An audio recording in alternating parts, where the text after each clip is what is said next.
This is a description of what I call rigorous Chaosercise, which was my westernized version of Zifadong.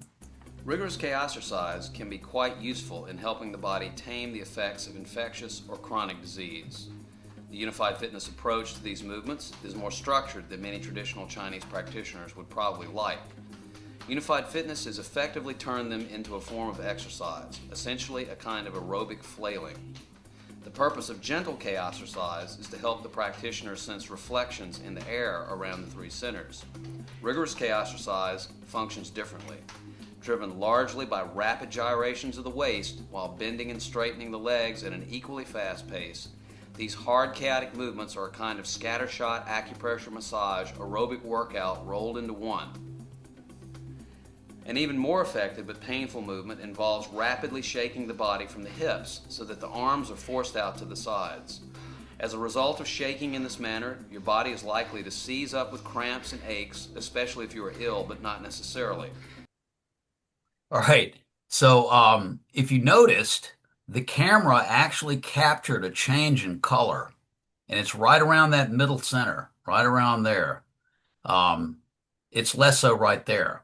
But when I was hitting myself, you could see the camera capturing the increased heat that's generated in those areas, which I think is probably significant. Um, but at any rate, that's the approach that I came up with, and it works pretty well. Now, I ended up getting injured. If you're injured in the way that I was injured, which is in the lower back, these movements are very difficult and they're too painful really to do. Um, so the but however, I taught this when I taught traditional Qigong in the Three Emperors, we just called it hard movements, but it was essentially the same thing. Now, it had a function under the Three Emperor system that was quite effective. I would make the students do rigorous chaos or what I call rigorous chaos size here, or hard movements, um, and then encourage them to flail to the point where they collapsed, where they just didn't have the strength left to go on.